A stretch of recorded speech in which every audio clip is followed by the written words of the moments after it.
강하도다 반도의 청춘들이여, 수백 척의 비행기와 대포 소리가 들리는가? 전진하라 황국의 아들들이여, 우길기 빛나는 햇살에 은빛 총칼을 들어라. 대동아, 새로운 통일을 위하여 너희의 일신을 위대한 황국에 바치라.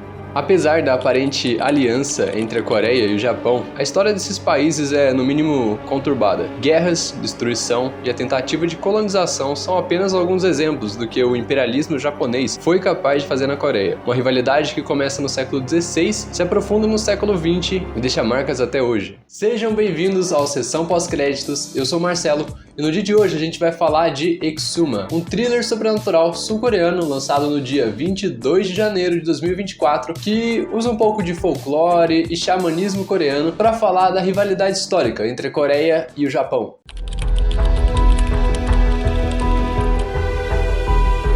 Em Exuma, a gente acompanha a história de dois xamãs, a Hwarin e o Bong-gil, que vão até os Estados Unidos para poder ajudar a família Park, que está sendo assombrada. Um recém-nascido, membro mais novo da família, não para de chorar desde o dia que nasceu. Conhecido como chamado do túmulo, o que assombra a família é um ancestral que foi abandonado em seu túmulo e agora clama por atenção e talvez por vingança. Mas um caso que estava parecendo simples de resolução fácil acaba se tornando algo muito maior quando a presença de um antigo demônio que amaldiçoa a Coreia se revela como o verdadeiro vilão dessa história. Se você está procurando um filme de terror competente, com uma boa direção, bons atores e que fale também sobre uma cultura diferente do que a gente está acostumado a assistir, Exuma é uma opção muito boa, é um filme ótimo para quem gosta de terror sobrenatural, terror com espíritos, mas quer assistir algo um pouco além disso. É uma história bastante intrigante que eu tenho certeza que se você ainda não assistiu, tu vai gostar pra caramba. Então, se você ficou um pouco interessado nesse filme, vale a pena você dar uma pausa aqui, assiste o filme e depois volta pra gente conversar. E se você já assistiu ou não liga muito pra spoiler, vamos lá porque eu vou explicar um pouco da história do filme, o significado por trás de alguns signos que acabam aparecendo e também um pouco do contexto histórico que vai fundamentar a narrativa desse filme e o argumento final. Então, vamos lá, vamos começar.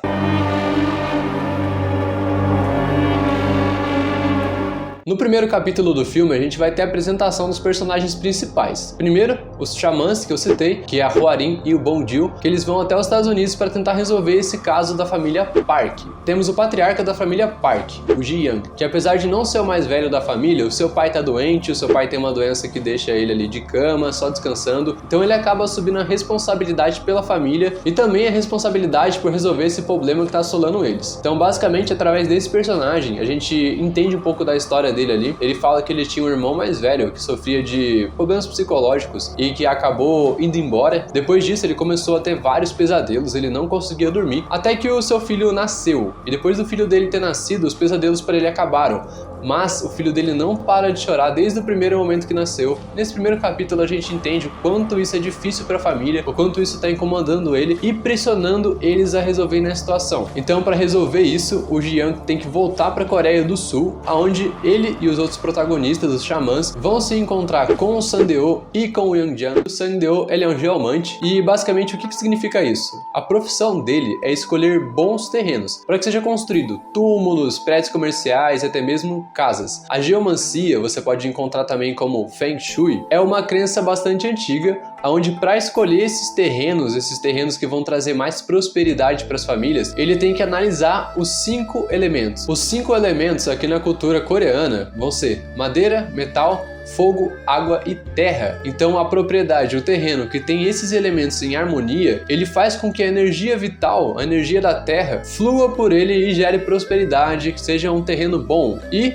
o contrário também é válido. Se esse terreno tiver desarmonia, ele vai ter uma energia estranha, uma energia que vai trazer coisas ruins, que vai meio que amaldiçoar aquela família, aquele túmulo, aquela propriedade. Além desse conceito da geomancia, é importante também a gente entender o conceito de culto aos ancestrais que existe na cultura coreana. A cultura coreana, como eu disse, ela é baseada no confucionismo, que é uma filosofia que alguns tratam como religião, mas vamos levar aqui como filosofia, que basicamente vai incluir bastante a hierarquia familiar e e o respeito aos mais velhos. Para vocês terem uma noção, o maior feriado da Coreia do Sul, chamado Festival da Colheita. Nesse feriado, as famílias se reúnem para poder homenagear os seus ancestrais. Então, eles se reúnem e vão ao túmulo dos seus ancestrais para poder limpar o túmulo, rezar por eles, fazer oferenda de comidas típicas, como peixe, arroz e outros pratos, como uma forma de respeito e agradecimento. Então, o nome Festival da Colheita é porque quando a colheita é boa, a colheita traz prosperidade, as pessoas têm saúde, eles precisam agradecer para os seus ancestrais. Caso não agradeçam, isso pode trazer energias ruins, vamos dizer assim. Então, voltando pro filme, e já com o Park Ji-young na Coreia do Sul,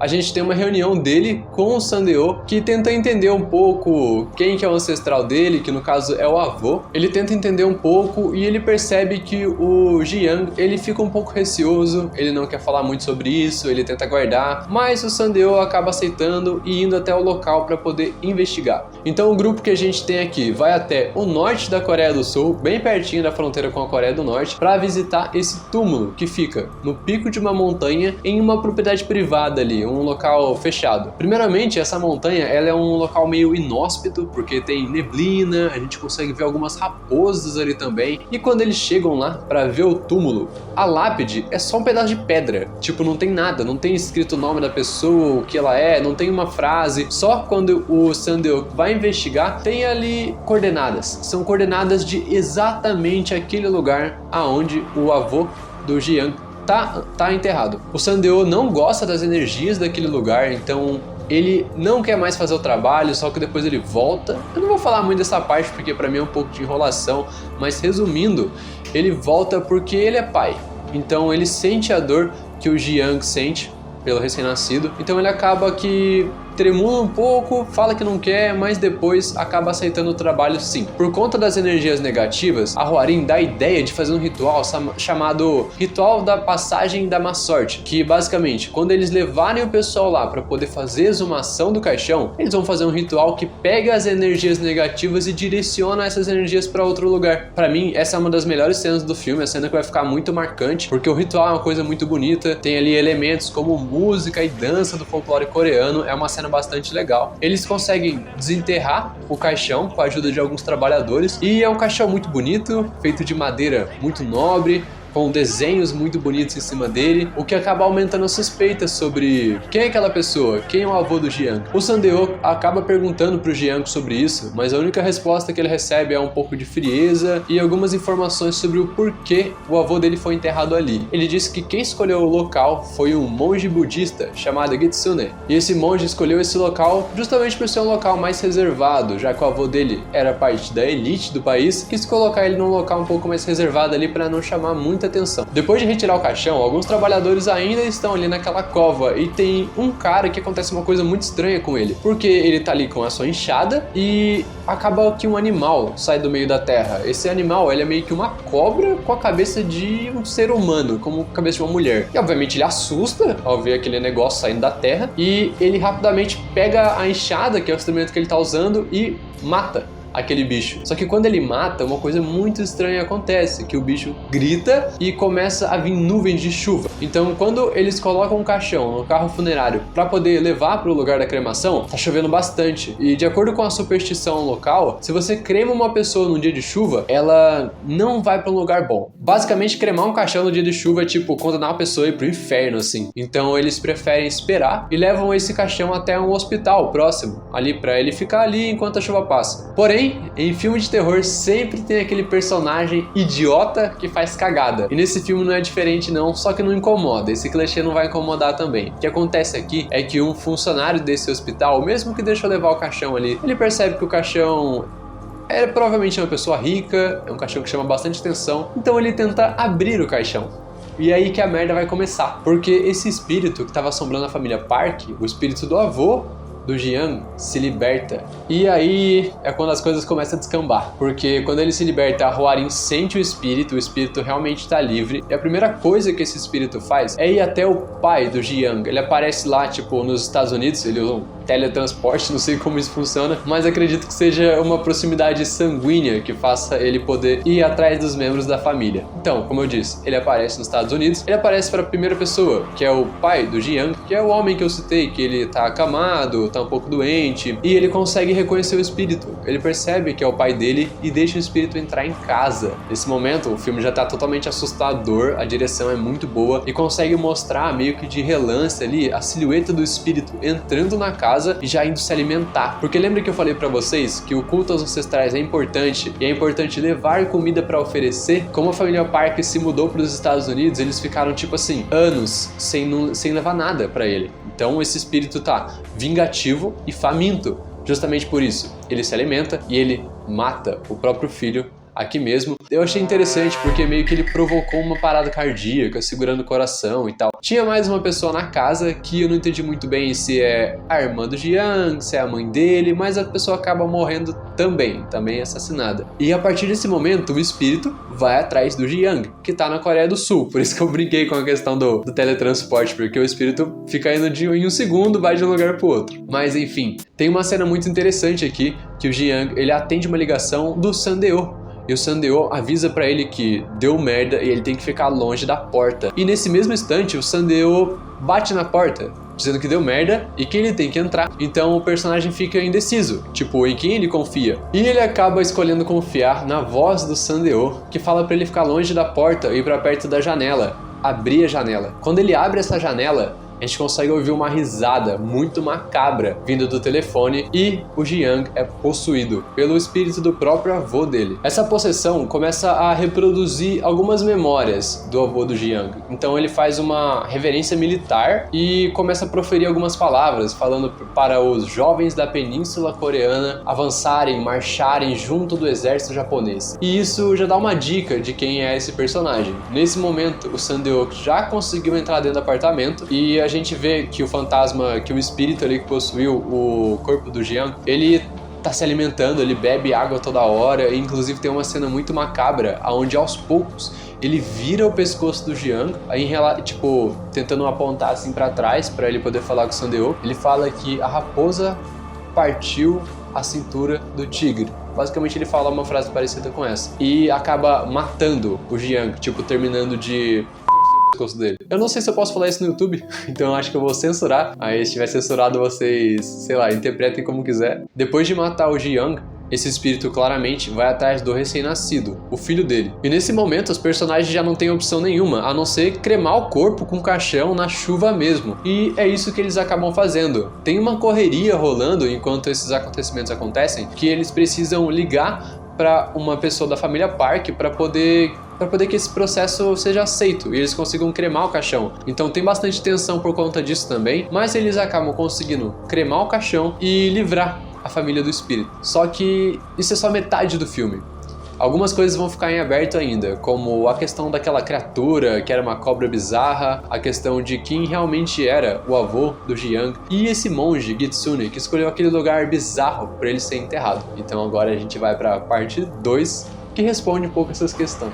A segunda metade do filme vai começar com essa questão que eu falei dessa cobra com cabeça de mulher. O Sandeo, ele vai visitar o trabalhador que sem querer acabou matando aquela criatura e o cara tá completamente louco, tipo assim, ele tá meio num estado paranoico, ele não consegue dormir, ele fala que vê ela, que é culpa dele, e ele fica tendo alucinação com aquela cobra. Então isso deixa o Sandeo um pouco preocupado, obviamente. Ele retorna até o local do túmulo, escava um pouco o local lá e acaba encontrando ali os restos mortais daquela cobra e provando que aquela história é verdadeira. Só que enquanto ele tá ali com uma enxada cavando para poder encontrar, ele acaba ouvindo um barulho oco e ele percebe que tem um segundo caixão enterrado ali embaixo. O Sandeo, para desenterrar esse caixão, ele acaba chamando o Yang Jian e os xamãs para poder ajudar. Juntos eles desenterram o caixão, mas um monte de coisa estranha começa a acontecer em torno desse caixão. Primeiro que o caixão tem 3 metros e tá enterrado em pé. Então, tipo, isso não fez sentido nenhum pra eles, o caixão tá assim. E além disso, o caixão também tá fechado com arame farpado. Então, qualquer coisa que esteja ali dentro daquele caixão não é pra sair dali. Então eles acabam pegando o caixão, colocando o caixão no carro funerário, que é tipo assim, agora nem cabe direito no carro, e eles acabam levando esse caixão para um templo budista que tá ali no pé da montanha, um templo que já apareceu antes, mas não foi bem explorado. Eles levam o caixão pra lá, tá de madrugada e eles ainda precisam da autorização para poder cremar. Então eles vão naquele templo, eles comem ali e eles acabam chamando a tia-avó do Jiang para poder contar sobre a situação, entender melhor o que está acontecendo. Juntamente com isso, a Hualin pede para levar o caixão ali para a garagem daquele templo e ela acaba fazendo um selo. Ela acaba pedindo arroz glutinoso e coloca ali em volta do caixão e depois passa um pouco de sangue de cavalo também, para o espírito que tá ali não conseguir fugir. Então ela sela o espírito fechado na garagem e eles vão conversar com a tia-avó do Jiang, que foi ali para poder confirmar a cremação também. É aqui que um pouco do passado do pai dela, vulgo, né, esse espírito que estava assombrando a família, o avô do Jiang, é revelado algumas coisas sobre ele. Basicamente, ele era um colaboracionista. O que é isso? Em 1910, o Japão ocupou a Coreia. E para conseguir dominar esse país, o Japão precisava que a elite local colaborasse para poder implementar algumas regras e conseguir governar. Algumas pessoas da elite aceitaram, outras não. Nesse caso, esse avô do Jiang aceitou. Então ele aceitou a colaboração com o Japão e isso acabou trazendo muita riqueza, isso manteve os privilégios da família, mas acabou trazendo muita vergonha também. E é por isso que a família Park resolveu se mudar para os Estados Unidos. Só que, apesar dessa vergonha e dessa tentativa de esconder esse passado, a tia-avó do Jiang não entende por que o Kitsune enterrou o pai dela junto com aquele caixão bizarro, naquele lugar totalmente estranho. Então fica uma pulguinha atrás da orelha sobre quem que é esse Kitsune e o que ele veio fazer ali. Lembrando que aqui também ela revela que o Kitsune é realmente um monge budista, só que ele é um monge budista japonês, uma coisa que a gente ainda não sabia. Essa reunião entre eles acaba e eles vão dormir, e a gente acompanha agora um sonho que o Bong-gil, um dos xamãs, tem quando ele dorme no templo. Ele tá deitado e ele vê o homem responsável pelo templo, de pé em cima dele, com o abdômen aberto, falando: alguém roubou meu fígado, alguém roubou meu fígado. E ele fica desesperado com isso e acaba acordando no meio da noite, obviamente muito desesperado, e vai lá fora tomar um ar e acaba ouvindo uns gritos. Então ele vai tentar investigar o que é, num local bem próximo ali, quase que dentro do templo, tipo uma criação de porcos que tem ali. Ele vai investigar e ele acaba vendo que tem uma criatura, tipo alguém muito alto, puxando uma pessoa pra cima e arrancando o fígado dessa pessoa. Então ele, obviamente, ele vai ficar totalmente desesperado e vai correr para junto da Hualin, que estava dormindo dentro do carro. Então os dois juntos vão até a garagem para verificar e o óbvio acontece, né? Eles acabam percebendo ali que aquela coisa que estava dentro do caixão conseguiu sair de lá, tipo, não abrindo a porta do caixão, mas estourando a parte de cima do caixão inteira, e inclusive ele estourou o teto da garagem e conseguiu sair por lá. E é por isso que o selo que ela fez com arroz e com sangue de cavalo não adiantou muita coisa. Nesse momento, a dupla acaba conhecendo ali aquela criatura, que é uma espécie de demônio samurai muito aterrorizante e bizarro. Esse é um bicho extremamente alto, muito forte, que tá ali pra matar eles. Eles acabam se enfrentando, só que aquela criatura, aquele demônio, percebe que ele tá numa pagoda. Uma pagoda é um templo budista japonês, basicamente. Ele simplesmente para de atacar, quase matando o Bong-gil, mas ele para de atacar quando ele percebe que tá nesse templo e ele começa a entoar um tipo de cântico antigo e começa a pegar fogo até que ele vira uma bola de fogo que fica dançando pelo céu e retorna pra montanha. Tipo, isso pra gente é uma coisa muito bizarra, mas eu acho uma coisa fascinante, assim, porque a gente conhece pouco da cultura japonesa, cultura asiática no geral, então esse tipo de interpretação, um demônio, uma criatura que pega fogo, vira uma bola de fogo, sai voando por aí, pode parecer, em primeira instância, assim, pra quem tá assistindo a primeira vez, uma coisa muito fora do normal, tipo, nossa, agora os caras viajaram, mas eu acho que é um elemento bacana da cultura.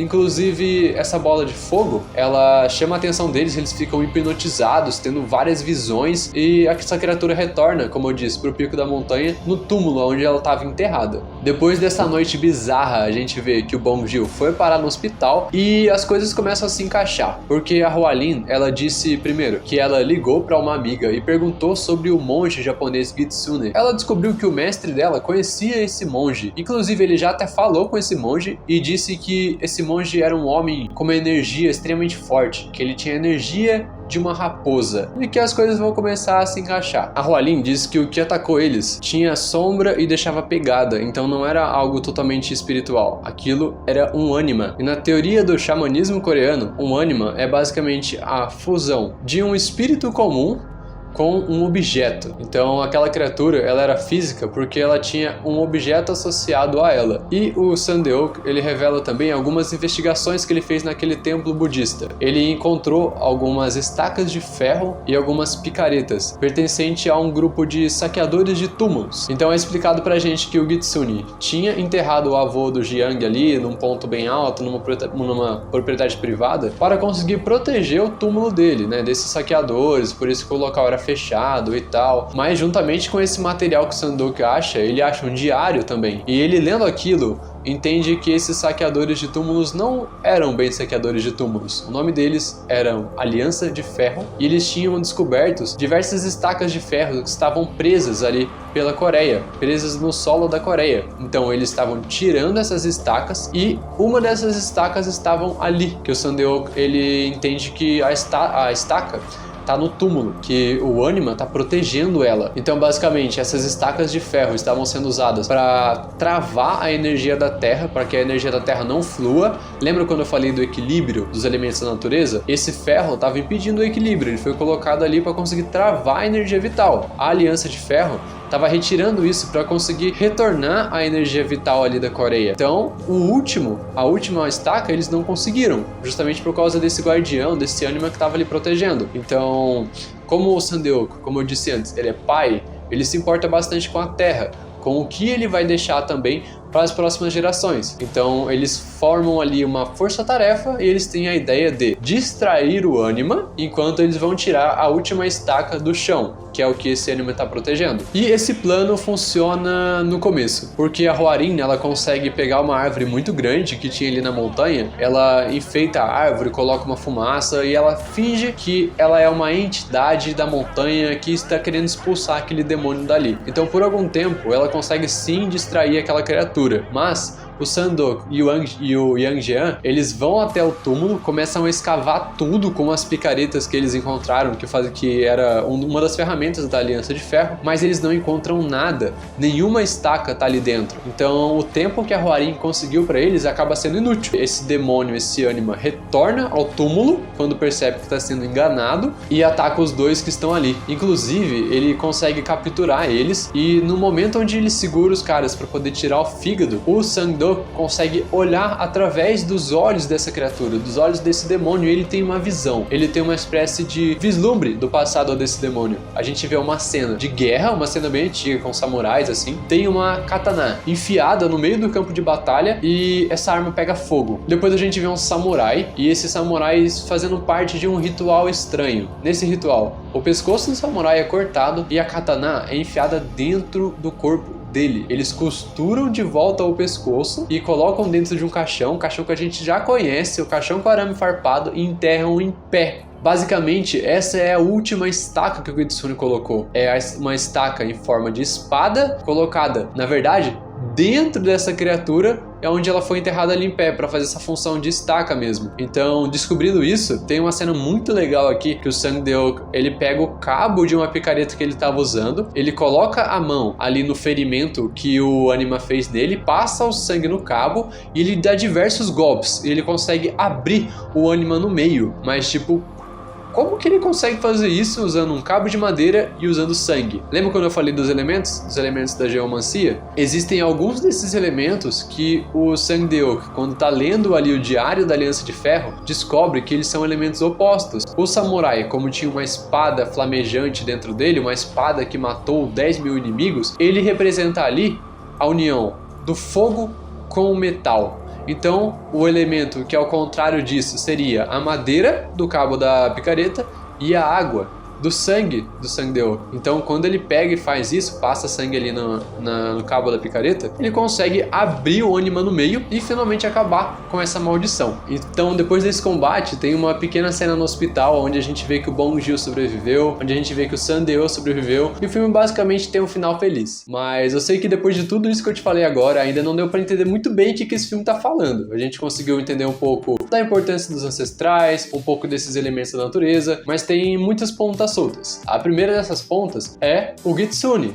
Quem que é esse monge? Basicamente, gente, o Kitsune aqui, ele vai ser uma interpretação Kitsune da palavra Kitsune, do japonês, que kitsune, ele tá se referindo a uma criatura folclórica, a uma raposa. Essa raposa, ela pode ter um lado bom ou um lado ruim. Aqui no filme, esse espírito japonês, ele vai ser um espírito ruim, enganador, que se disfarça de homem, no caso se disfarçou de monge, para poder amaldiçoar a Coreia. Então essa entidade, na tentativa de amaldiçoar a Coreia, acaba cravando várias estacas no meio da Coreia, que é o que a gente vê o avô do Jean falar que a raposa cortou a cintura do tigre. O tigre representa a Coreia. A Coreia é representada ali no Feng Shui, na geomancia, como um tigre agarrado ao continente.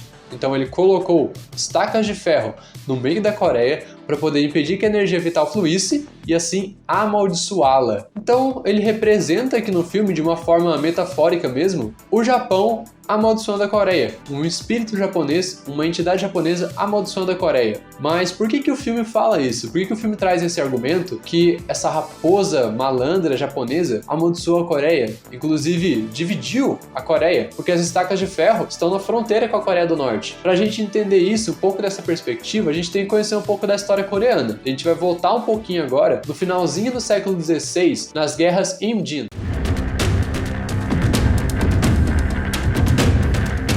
As guerras Imjin foi o primeiro confronto entre a Coreia e o Japão. Basicamente, o Japão tinha passado pelo famoso período Sengoku, que foi um período de várias guerras civis. Esse período de guerras estava acabando em 1592 e o líder atual do país era o Toyotomi Hideyoshi. Ele era uma espécie de ditador militar que tinha o objetivo de consolidar o seu poder no Japão e expandir o seu poder pela Ásia. Então ele pensou em conquistar o maior império asiático da época, que era a China. Mas para invadir a China, os japoneses precisavam de livre passagem pela Coreia. O Hideyoshi mandou uma carta até a Coreia pedindo para os líderes da época para deixar o exército japonês passar pela Coreia e tomar a China, e a Coreia, que era um estado vassalo da China, negou. Eles tinham uma relação de hierarquia, a Coreia e a China, então ele negou, falou que não ia deixar o exército passar. E assim, em 1592, começa a invasão japonesa na Coreia, que a gente chama de Guerra Imjin. Nessa época, o Japão tinha uma vantagem militar gigantesca em relação à Coreia, porque o Japão estava modernizando o exército. Eles tinham comprado armas de fogo do Império Português, que na época tinha relação comercial, econômica e política com eles, e as suas tropas vinham de tempos de guerra civil. Então eram tropas bastante treinadas. Então, enquanto isso, né, o povo da Coreia estava lutando ainda com lanças e arcos. Então é fácil a gente entender que quando os japoneses pisaram na Coreia para poder invadir o país, eles acabaram destruindo tudo. Eles invadiram a capital Hanseong rapidamente, que Hanseong basicamente é onde é Seul, hoje, que é a capital da Coreia do Sul. Então eles conseguiram invadir lá muito rápido, avançaram empurrando o exército para o norte e conseguiram chegar em Pyongyang, que é a capital da Coreia do Norte hoje. As forças norte-coreanas só conseguiram frear o avanço japonês depois que o reforço chinês chegou na península. E aí a guerra deu uma parada ali. A guerra parou basicamente durante uns 4 anos. Nesses 4 anos, receberam mais reforços da China e a Coreia também começou a modernizar o seu exército, comprando armas de fogo, treinando táticas militares, teve algumas guerrilhas também, e eles começaram a retomar o território que o Japão tinha conquistado. Essa guerra vai acabar mais ou menos em 1998. O Japão passou uns 4 anos ali nesse impasse, tentando fazer acordos, tentando negociar, e não deu muito certo. E durante esse tempo, a gente tem umas coisas curiosas e bizarras que aconteciam. Primeiro,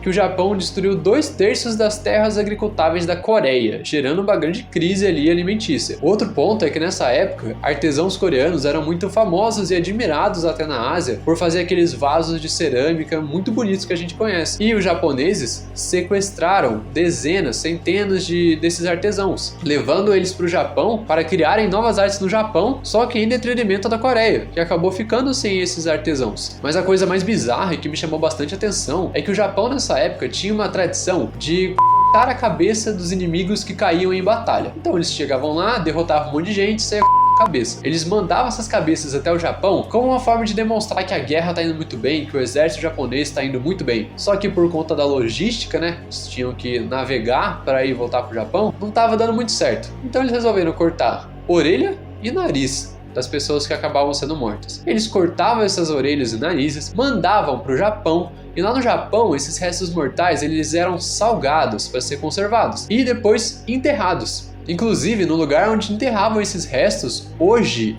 tem um monumento chamado Mimizuka. É um monumento que a gente acredita que basicamente tem restos mortais de 38 mil a 200 mil coreanos ali. Inclusive, não só soldados, mas também civis, mulheres, crianças. Então, esse monumento acabou sendo um símbolo de bastante dor para os coreanos, e apesar dele não ser muito visitado hoje pelos japoneses e nem muito conhecido, ele ainda tá lá. E uma coisa interessante da gente pensar é que é durante os períodos de impasse dessa guerra que vão surgir algumas negociações de paz, inclusive a primeira ideia de dividir a Coreia em duas, com a parte do norte sendo influenciada pela China e a parte do sul, que foi conquistada pelo Japão, sendo influenciada pelo Japão. Então, é muito doido você pensar que no século XVI surgiram as primeiras ideias de dividir a Coreia em dois polos. E pra gente situar um pouco o filme, é basicamente nesse momento onde o Kitsune vai colocar as estacas para enfraquecer o país. Então tem relação com essa proposta de divisão das Coreias, e também vai ter aquela cena do samurai, que é a cena onde coloca a última estaca, né? Todas elas vão acontecer nesse momento da história. Enfim, essa guerra ela vai acabar em 1598, quando as forças combinadas da Coreia e da China vão conseguir retomar a península. E aproximadamente no final do século XIX, que a Aliança de Ferro vai descobrir que essas estacas foram colocadas e vai começar a tirar elas, até a gente chegar mais ou menos ali em 1910, na ocupação japonesa da Coreia.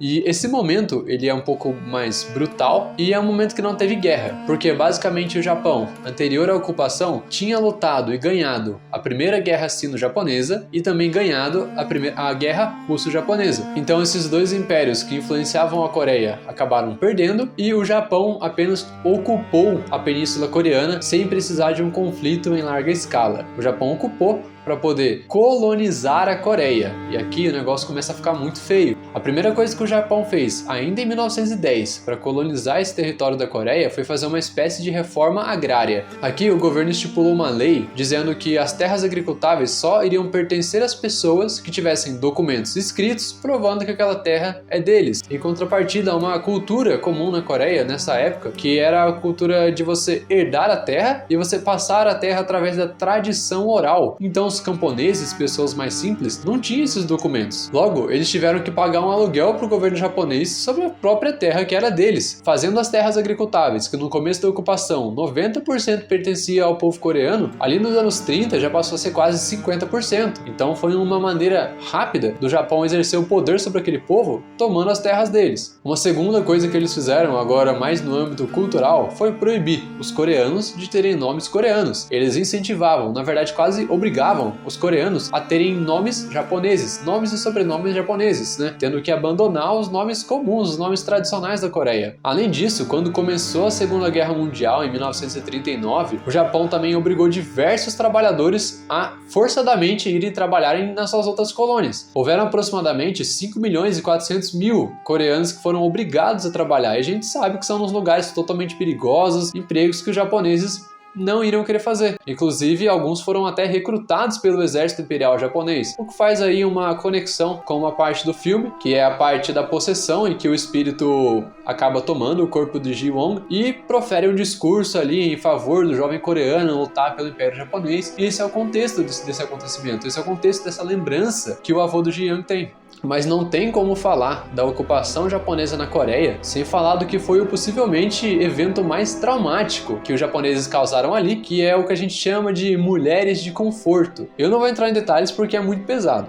Então, quem quiser pesquisar, pode pesquisar por conta própria, mas eu acho que não é pertinente falar disso aqui, só vou relembrar o que aconteceu, porque deve ser relembrado o que o Japão fez. Durante a guerra, os japoneses estavam enganando mulheres de entre 12 e 17 anos, algumas até mais novas, oferecendo trabalho de costura, de enfermeira na guerra, mas na verdade eles estavam recrutando elas para fazer trabalhos para os soldados. Eu não vou me aprofundar aqui nos detalhes porque são coisas muito pesadas, mas esse é um assunto que até hoje é extremamente polêmico, ainda mais pelo jeito que o governo e as escolas japonesas tratam o assunto, porque na hora de abordar isso em sala de aula, eles não assumem totalmente a culpa pelo ocorrido e falam de maneira superficial do que aconteceu ali. E mais atualmente, em 2001, foi colocado um monumento à memória dessas mulheres ali próximo à embaixada japonesa na Coreia, que é basicamente a estátua de uma garotinha que ela ela tá olhando para a embaixada. Fizeram isso como forma de provocar o governo japonês mesmo a mudar um pouco a sua postura em relação ao que rolou. Lembrando de uma coisa muito importante, voltando para o contexto do filme, é que teve pessoas da elite coreana que colaborou com tudo isso que aconteceu. Muito mais coisas do que eu falei aqui, coisas cruéis, coisas brutais, e eles colaboraram com isso para conseguir manter o seu prestígio, o seu dinheiro, a sua classe social, entendeu? Então, por isso que aqui no filme a família Park se muda para os Estados Unidos. Eles têm vergonha do que aconteceu, mas independente do que aconteceu, eles estão lá super ricos e estavam vivendo uma vida, né? Se eu falar confortável é um eufemismo. Então o que acabou acontecendo é que todo esse processo de colonização do Japão na Coreia acabou levando ao enfraquecimento das instituições coreanas, e isso abriu caminho para ali no final da guerra, quando o Japão se rende, o exército vermelho, o exército russo invadir pelo norte, o exército norte-americano invadir pelo sul e finalmente se consolidar a divisão das Coreias. Então, para mim, a mensagem que Exuma quer passar é a mensagem de responsabilização do Japão pela atual divisão das Coreias. E você, sabendo desses significados e desse contexto histórico que eu trouxe, conseguiu entender melhor a mensagem do filme? Alguma coisa que não fazia sentido começou a fazer? Qual que é a tua opinião? Eu espero que vocês tenham gostado. Esse é meu primeiro vídeo no YouTube. Se você gostou do canal, curte esse vídeo, se inscreve. Eu sou Marcelo, você tá na seção pós-créditos e até a próxima.